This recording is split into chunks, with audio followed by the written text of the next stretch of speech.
Hello, and welcome to Growing Your Mindset podcast with Adam Diaz and Justin Hoke. This is a fantastic Future Forward Friday that we're having. Last day, I'm joined here with Brother Isaac Smith. Thank you so much for being here, Mr. Supremely Happy. Yes, sir. I'm glad to be here, Adam. Man, it's amazing. It's Friday. It's It Friday, is. It man. is. We made it all week. Made it all week so far. Yes. And I did want to take a short second here to wish my mom, Deborah Diaz, a happy birthday. I miss you. She's over in Florida with my youngest brother now, but it is her birthday. So everyone piling in now, wish her a happy birthday for sure. Man, happy birthday, Mama Diaz. Yes. So welcome everyone that's piling in now and who is tuning in at a later date on YouTube or Facebook, wherever you're seeing this. I hope you guys are having a phenomenal week this week. We are talking about such an amazing topic today. And I think it's something that's so needed, especially as times shift, times change. And we have made lots of shifts, especially even in our lifetime. And so today we're going to be talking about I guess work-life integration, work-life balance, how to be an entrepreneur, how to have a business in today's time, and also how to manage your family all at the same time. Absolutely, man. Hey, before we get started, man, I have a lot of people that ask me, man, like, why do you call yourself Mr. Supremely Happy? And why do you say I'm supremely happy, healthy, wealthy, wise, and $100 billion stronger in Jesus' name? So, if you don't mind, I would like to break that down for some Yes, people that I want to know just too. curious. All right. So one day I was with my mentor, Mike Vickery, the one who taught me Sermon and actually taught me how to be an entrepreneur and a business owner. So we would have Bible study before we will go start the work day. And we got into Matthew chapter 5, where a lot of people call it the Beatitude, where it says, blessed are the meek, for they shall inherit the earth, and blessed are the poor in spirit. But when we looked up the Greek word for the word blessed, it has several definitions for, and one of the definitions for the word blessed is supremely happy, or to have favor, or to be well off. But I was like, what? Blessed means supremely happy? And so I was like, wow. And so I got the word supremely happy from there. And so the Bible was saying, be supremely happy when you're persecuted for righteousness' sake. And so I was like, wow. Literally, that means that happiness is a choice. I can choose to be happy. And so I was like, okay, great. And so I started with saying I'm just supremely happy. Then I added, I was like, wait a minute. Since happiness is a state of mind, then that means health is a state of mind, wealth is a state of mind, and wisdom is a state of mind that you first need to have it mentally, and then you're gonna your behavior is gonna always attract those things in that area, since you are, trying to take on, conform to those things, So I make a choice to try to be wise. I make a choice to be healthy. I make a choice to be wealthy, and I make a choice to be happy. And then I say, you know what? I added the $100 billion stronger, and the $100 billion stronger is not about me wanting $100 billion, which I take it, but the mindset behind it is not about $1 billion. It's about, I look at the people that manage and acquire billions of dollars, and I learned that it's a skill set. And they have to be well organized. They have to be great managers. They have to be good stewards. And so I said, you know what? I want the characteristics of those that are $100 billion strong. I want those characteristics myself. And so I said, you know what? I'm gonna add that to it. And then someone told me that, when I was saying it, all together, he said, man, you ain't, it's like sending a mail off and not putting an address or a stamp on it. So I stamped it with "in Jesus' name." So that's my my stamp on the postcard there is "in Jesus' name." So so that's how I came up with that. Man, I love this idea as far as because on the surface of it, these kind of things can be like, same with affirmations. They can be like, what? What is this? What's going on here? And just like we were talking about with the affirmations, what we say means things, and the words that we have in our minds um, dictates our actions, and they dictate our perception. And so when we start looking at, okay, what kind of person do I want to be? And a lot of times, like, so for Sir William Hillary, the one that climbed Mount Everest for the first time, that got to the top of the Mount Everest, he wasn't like, yes, there was a lot of planning and preparing, but his goal, his vision was the peak, right? And so by him keeping his vision on the peak, he was able to get all the planning, all the preparation, all of the things that he had to do to be in the peak condition to make it to the top. And I love this idea that we're looking at the peak here. Like, what does it have to be like an Elon Musk? This person has tremendous discipline. This person has, vision. They are able to influence people positively. They're making positive impacts in the world. They're able to manage their money and make wise financial decisions, and which allows them to leverage, so much more and do so much good. And so I love this idea of starting at, looking at the top. This is where we want to be, but this is why. It's not that, we necessarily want it to be able to have all the power and spend all the money and do all those things. Because usually when people say, I want to be a millionaire, that's what they're saying, right? They're saying, I want to have all this money so I can just spend and do whatever I want with it. But when we look at it in this aspect, like, I want to have the skill set that it takes to be able to do something like that. It goes back to what we were saying about friends yesterday. We have to be, okay, what kind of friend do I need to be to attract the people that I want in my life? And then that's what it starts with. Absolutely, man. Man, look, thank you, Adam. Uh, look, I had a question, man. What's the difference between entrepreneurship and being an employee? How would you Man, define the two? Man, that is such a great question, because I think a lot of times when we look at this, there is a huge distinction. Like, there's a line, but I don't think there's too much of a line, because I think in a lot of ways entrepreneurs and employees are very, very much similar. But I think also where it comes from well, I mean, obviously one is working for the other, one is paying the other, one has created, and then the other one is maintaining and managing it. But at the same time, I think what really separates the entrepreneur from the employee is the perception of risk and reward. Man, And I love that. and so what I mean by that is, like, a lot of times an employee won't make the leap to starting their own business because they're afraid it may fail. And so they have there's a huge risk involved. Whereas an entrepreneur sees that this is risky, but it's well worth the risk. And Right. so, and then they'll go after that. What? That's Why my you thought. think? I like that. So why do you think employees do not think that they think that okay, if I go out, I may fail, but why they don't think that if I work this job, I may be fired? Why they don't feel that? Feel that? It's such an interesting question, because I mean, that's what happens a lot of times. We have plenty of stories where we have individuals that are working for, companies for a long time. They retire, they have a pension, and they live fine. But I think as time goes on, we see it's less and less of that, and jobs are becoming less and less stable. Where before, maybe back in my father's generation, the generation before that, it wasn't uncommon to have a job for 30 years and you'd work the same job. But now most people would say like 5 years or so, and then people are switching jobs every 5 years, and so there's a lot of instability there.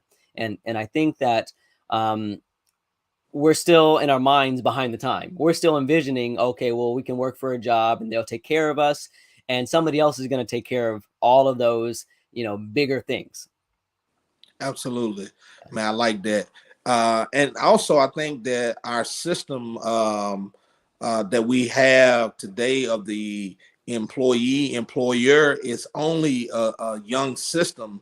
Like you go back further in history, and if you go from beginning of time and all the way to about 2,000 years or 1,000 years ago, you did not have this system really. You had more of an independent contractor system, a more bartering system, what we would call an entrepreneurship system. Really, everybody was kind of like their own boss per se, and they, either barter between one another, or if they grew crops or whatnot, or in biblical days they either became carpenters, or and carpenters were like, I didn't realize, like, they were the top thing, because everything has to, in that day and age, was needed a carpenter to build, whether it be a wagon, whether it be a temple, whether it be any structure, anything, you needed a carpenter for that. So that was like the biggest, that was like the multi-million dollar industry or skill to have at that time. And a lot of people were independent contractors, where you didn't have like we don't read about Jesus having like a whole crew or whatnot, or employees, or whatnot.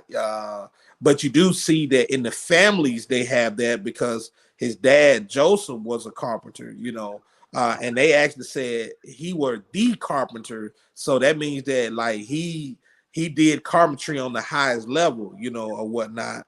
And so that makes sense that his family or his children would be involved in that carpentry business. And that's one of the things that I want to kind of talk about, like, with me, the reason why I love entrepreneurship and favor it, there. And I'm not saying that, look, I want to put a warning out there: those that work a job, that's commendable. I'm not saying that anything wrong with that. If it get the bills paid, that's cool. If you're content, that's fine. If you're happy with it, that's fine. But if you find yourself does not have the freedom that you want, if you find yourself that you're not able to spend time with the loved ones that you want, because what is life? If you work all your life and not able to spend it and share it with the people you love, then what are we doing? Yeah. So I want to live a life where I can enjoy the fruits of my labor. And one of the way to do it, I'm just giving you another way.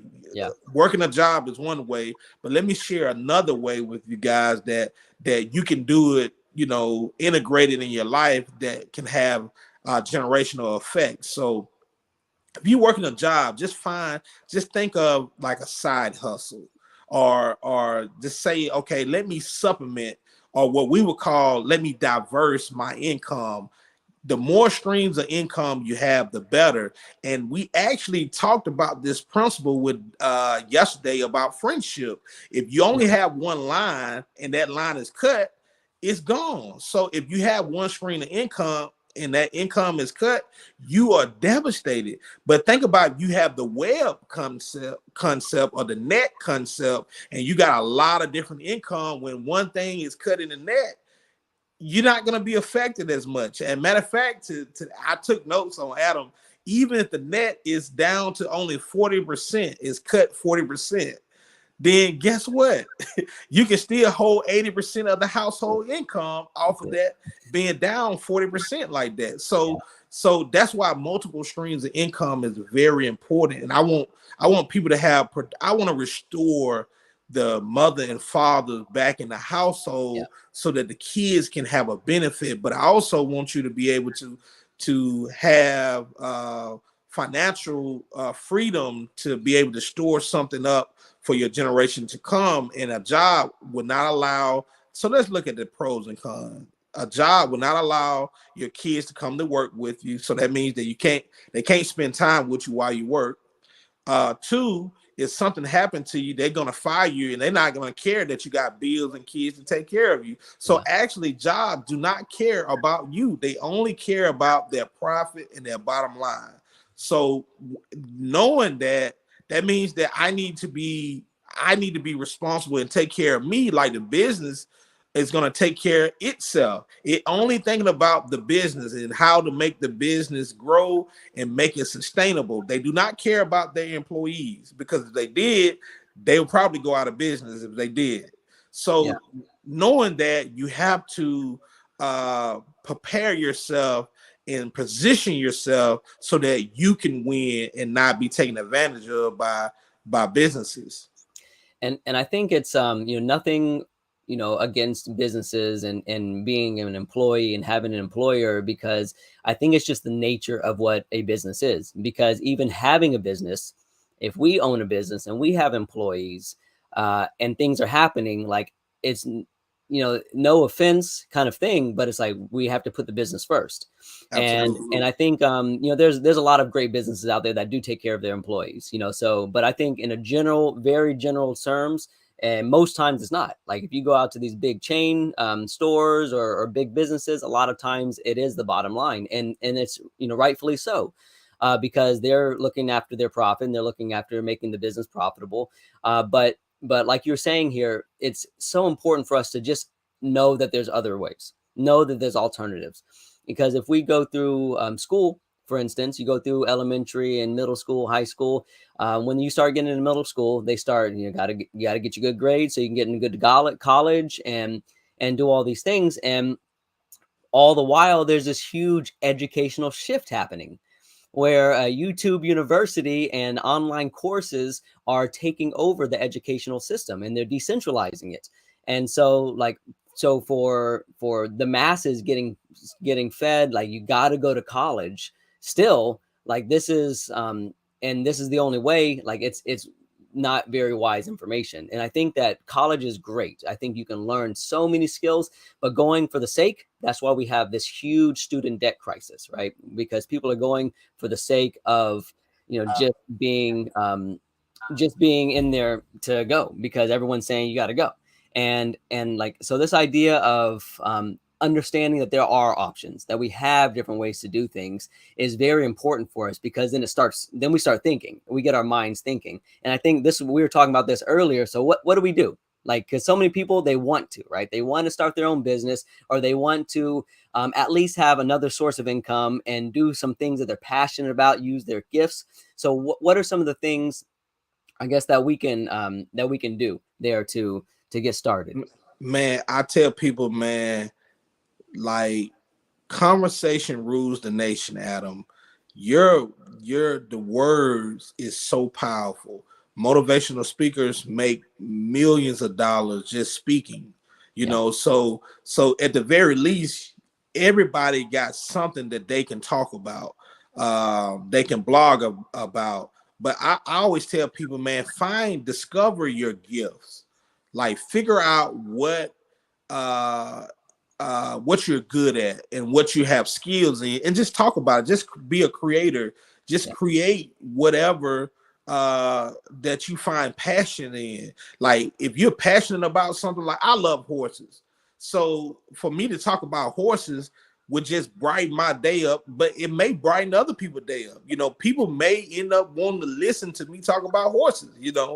And so I may develop a following, and then from developing a following, people want to sponsor the my blog, and then not only people want to sponsor, they want to me to advertise products, and now I'm able to make money through that, and then through the content, YouTube and different social media platform. And once I get to a certain level, they start to monetize. They started to send me some money every month, for the content and the views. Well, I just talk for 30 minutes a day.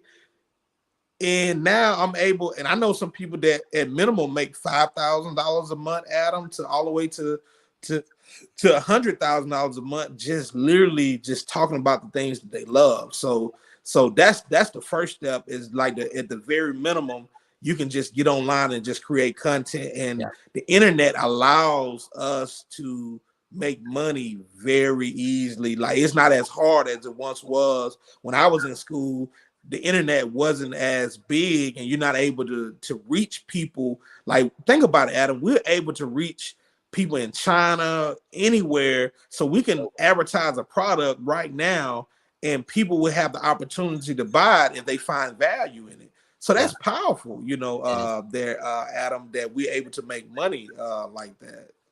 And I think, when you say it like that, it seems simple, but it's certainly not. Like, it's a long road, right? It's a long road, Right. but it starts somewhere. And I think that when we see it and we start looking at, where can we start? What do we do?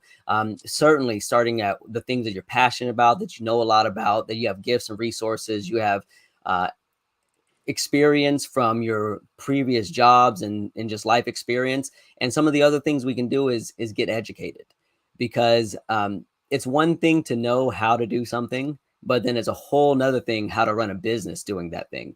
And Absolutely. so I think that education, we talk about education, we talk about growth and development. This is the thrust of this podcast.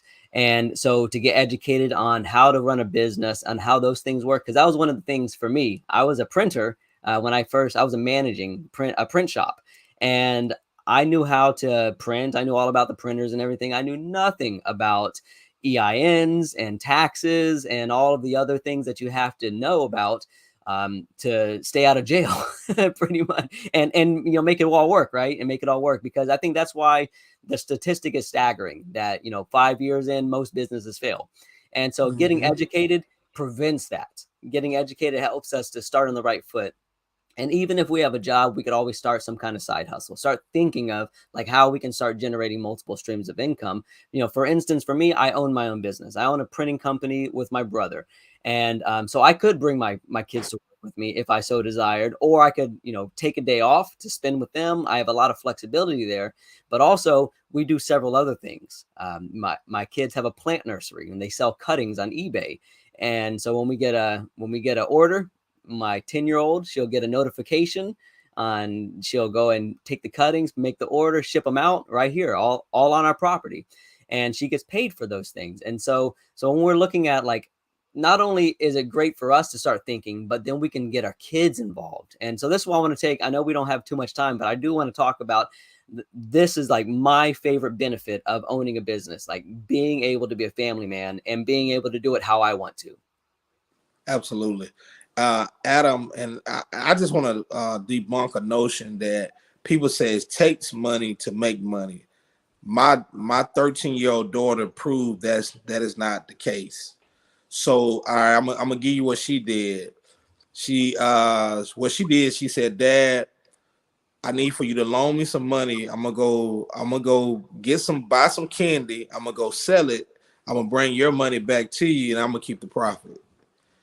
And she did that over and over again. And she sold a lot of candy. She probably made at least about $500 to $600 in profit just off of just coming to an investor like myself. But what she had, the reason why I was confident in loaning her the money is because she had a skill set. See, when you have skills, you don't need money. The people would give you the money if you have skills to know how to grow money. If you got good management, and this one thing we talked about backstage is that I want to give people this gem. Money leaves people that are bad manager. Mm. Your wife or your husband leave you because you're a bad manager. Your everything leaves a bad manager. And so when you don't manage things well, it leaves. If you don't manage your garden well, the plants are going to leave, the fruits is going to leave, and so management is a very great important skill to learn. And my daughter learned that, okay, she knew about how to budget, how to price. So these are things that she knew that, okay, if I bought this candy for $1, I need to sell it for $3 to $4 to make my profit off of it. See, these are things that she already had a concept of, that, okay, whatever profit is. To my surprise, brother, the 25-cent chips, she was selling those doggone things for like $3 or $4 to people. I said, "How you saying that?" I said, "Man," I said, why do people pay that much for that? It's only 50 Starving cents. crowd. Starving Yeah, hey, crowd. she said, "Hey, look, supply and demand," and she said, "I got what they want, and they don't have that there, so they got to pay the price." And Oh man. so Let's talk a little more about these benefits here, man, because this is so amazing. That because I think the reason why Haley was able to do this isn't just because like she just had some idea or she watched something on YouTube. Probably this is more of, you have been an entrepreneur her whole life, and right, she has looked up to you and she's seen you, you've taken her on these things. And I think there's so many benefits here, like the financial stuff you're talking about, her financial literacy at 13 years old, understanding supply and demand, profit and cost and expenses and all these things. it's things that I didn't even understand until I was already grown with children, you know, Mm-hmm. until like I'm having the debt collectors calling me because I'm not managing my money right. Like you said, you Mm-hmm. know, when you're not managing, it's Mm-hmm. going to leave you. and Mm-hmm. and so, you know, this is such a phenomenal thing that we can teach our children so many life lessons that they really don't learn anywhere else. And a lot of times we have to learn it the hard way, you know, as an adult with all this other bad habits and baggage. And could you imagine learning these things at a young age, like our children are, and like the setup for success that they're getting right now? Right. Yeah. Absolutely. And that's one of the biggest benefit is that one thing I like about entrepreneurship, I don't have a cap. My mother worked at Walmart as a shop manager. They told her she could not make, she capped out, she maxed out the most she can ever make. And I think it was like $18.26. And she worked there for 26 years. And they said that's the max she can make, Mhm. but she was given more effort. She was taking on more responsibility, but wasn't getting compensated for. And I said, that's not a good, that's not a fair exchange for me. And so for me, Adam, as much as I'm willing to learn, the more skills I'm willing to learn, the more I'm willing to uh, put out the effort and be diligent about certain things and learn certain things, I can actually increase my income just by either working more, doing more, taking on more contracts, scaling, managing the right things properly. And Yeah. I don't have a ceiling. You know, there's not even a ceiling on me. I can go as far as I want. I can stop at whatever point, whatever level I want. And I love that Yeah. that freedom to be able to do that. Yeah, yeah, and this there's so much freedom that we can get as entrepreneurs that we don't get. So we trade our freedom for a false sense of security in a lot of ways. And like I said, I'm going to keep saying this, but it's not in every business. You know, there's some really good companies, there's really good businesses, good jobs out there. But in a general sense, in my experience, you know, this is what it usually bears out. And we learn so much and we can teach so much to our kids, you know, the not only the financial literacy, like all my kids have bank accounts, they all have debit cards. And so if they want to buy anything other than the necessities, clothes and food and those things, that they want extra stuff, like they got to pay for it themselves. And so if they want it, they're gonna have to work. And so we give them so many opportunities to work in different ways. We have an Airbnb that we clean from time to time. They'll come and help. And I even, like, we're talking about families, I even get my mom involved. My mom is our normal cleaner when she's here in town. And so like this really cool reciprocating relationship that she can be of help and make a little extra money. And you know, this is such a wonderful thing. And then we have you know, this time when we're working with our kids, when they're seeing us work, you know, my kids, my oldest boy Titus, he's like, when I grow up, I want to be a Diaz Brothers printer. You know, he wants to be, you know, he wants to do what we're doing. You know, he wants to go and he envisions working with his cousins, you know, at the print shop. And this is like, it's getting him thinking at a young age. Like all of our kids have been earning money since they were very young, but it's not for chores or things that they should be doing. It's the extra stuff. And so they're learning, like, you spend all your money on that toy, you're not going to have any money later on. And so they're learning these things and making mistakes at an early age so they can learn from them now.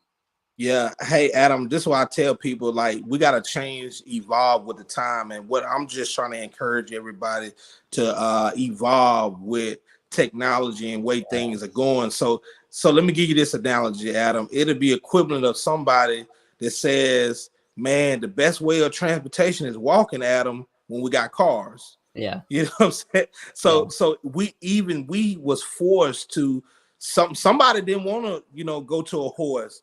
Then when we went to a horse, when we went to cars, some people didn't want to Yeah. go to a car. They said, man, the horse is better. I don't know anything about how to operate a A vehicle like horseless that. buggy. Right, but and then now we're flying, you know, and my mom, you know, she never been on an airplane before, but guess what? I'm able to get a lot more done because I'm able to fly to things. I'm able to get there Yeah. in 30 minutes, which was take a 4 to 5 hour drive. So I'm collapsing time and actually being more fruitful with my day. And so, in other words, entrepreneurship is like the new technology, the new thing that is evolving to, and Yep. the employee is like older technology that sooner or later is gonna be to the point to where it's gonna be a pain to do. It's gonna take more from you than it's Yeah. gonna give to you. Just like riding a horse today. If you're trying to ride the horse to your job versus driving, it's gonna take more away from you than it is actually going to give to you. So that's the reason why it's not an effective thing to do anymore. Yeah, yeah, and I love this idea because I know we're running out of time, but Robert Kiyosaki talks about this in Rich Dad Poor Dad and some of his other books that once the internet kind of happened, there was this transition, this shift that happened back in the 90s and the 80s, and it went from this industrial age to a knowledge worker age where we have this information age here that we're a part of. And so we have to shift, right? We have to go with the times and be able to see what's happening and leverage these things. There's so much technology with the internet, with AI, with digital products. Like there's so many options out there that we can do, but we have to flip on that switch. Like we have to get our mind thinking, well, what are some of the things that I can do? What are the things I love? What are the things that, that are problems that I can help solve? And when we start thinking this way, we stop thinking, well, I can't do anything. Like, who am I? When we think that way, our brain shuts off, and we got to flip that switch on so that we can open up those creative thoughts. Because I think, when we see in the book of Genesis, the first chapter, we see that man was created in the image of God. And I think this means several things, but one of them is that we are creators, just like our creator in a very real sense. We are made to create and we are made to produce. And so when we look at it that way, when we first started doing this podcast, I was like, a podcast 5 days a week, every single week, how I'm going to run out of stuff to talk about. And the reason why I haven't, this is 150th episode now, 150 since Wow. Thanksgiving of last year. And so that's like 7 months. We've been able to do this because I rejected that idea. And I said, I am a creator and I won't have any problem coming up with stuff. And I never have. I never have. Mm-hmm. And so I think that I want to encourage everyone, leave them with this, that if you are thinking about starting your own business, if you are thinking of like exploring those things, get educated, go do it, like make it happen, because now is, first off, we don't have any more time. Today is the day, right? We don't know what's happening tomorrow. We don't know how long we're going to be here, but also, this is our life, who are we going to be living it for? And so by thinking these things, thinking, hey, how can we, do things in an alternative way so that we can have the best for our lives and not just living someone else's life and someone else's dreams. Absolutely. Hey, I want to shout out my cousin Tina Smith. She's an entrepreneur Tina. as well. She's a photographer and she got her own clothing line as well. She did all. If you look at my profile picture of my family and I, and when I'm in the blue suit, she did all of those photography Oh, I pictures. love So those she photos. is like the best photographer in the city of Georgia, well, in the city of Atlanta, in the state of Georgia here. So I just want to thank her for being on, supporting. She's a great entrepreneur too. She doing an amazing thing. She started with photography, then got a clothing line. She has a blog, so she just keep growing and growing, and I'm definitely proud of her. And she's definitely younger than I am as well. She's more successful than I am when I was at her age in business. So she hitting the ground running. And this is so amazing to see families doing things, because I have a business with my brother, and my youngest brother has his own business as well, and to see like this new generation coming up and like really being aware.